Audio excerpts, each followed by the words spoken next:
It's NBA All-Star Weekend, and there are plenty of Oklahoma ties. That's right. From Trae Young's first All-Star appearance to a couple of Thunder players, Oklahoma is well represented this weekend. Fox 25's Danielle Dwyer is live from the United Center.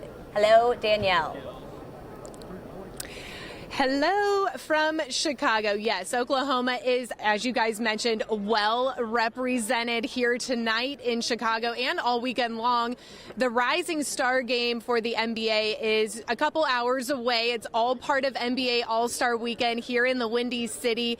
As you guys mentioned, Trae Young will be playing in that game tonight, along with Thunder guard Shai Gilgeous-Alexander, both guys in their sophomore season and both having quite the seasons as well.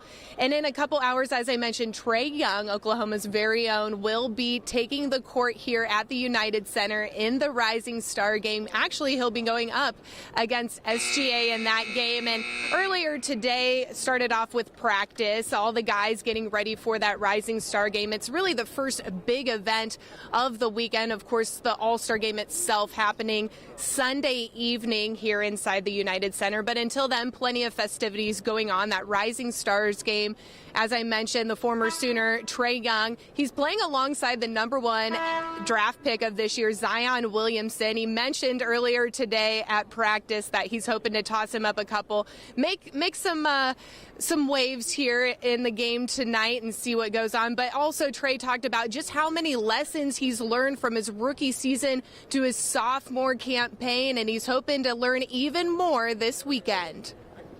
I know I'm going to learn something new this year. You can always learn something new. So last year I was able to go back from All-Star break feeling different. My game really took a jump last year at this time, and hopefully I'm looking forward to doing the same. The trend may go to more small ball, but you never know. The game always changes, always evolves. And I mean, it's evolved from a lot of bigs being back to the basket to now it's more guys shooting three-pointers, and the game's just more space. It's going to change eventually again someday. So you never know when it's going to happen.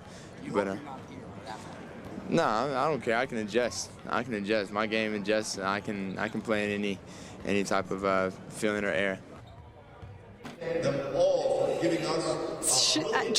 Trae can certainly adjust. We have seen that time and time again. He's known for those deep threes, as you heard him say, playing the long ball. But in addition to basketball for Trae this weekend, he also has a lot going on with sponsorships. You see him right there playing hoops at the Adidas event this afternoon. For every bucket made, it was $1 going to charity. And Trae actually set the new record for that, making 135 baskets today. So $135 going to the after-school program charity here in Chicago. And he's got plenty more on his plate this weekend. We'll be following him for all of that as well. But coming up tonight, we actually are going to talk about Trae and Shai, because Trae was asked his thoughts on Shai Gilgeous-Alexander and going up against him not too long ago in Oklahoma City. And again, they'll be going against each other tonight in the NBA Rising Stars game. So be sure to tune in right here to Fox 25 at 9 for that coverage in sports. But for now, reporting live inside the United Center, Danielle Dwyer, Fox 25 Sports.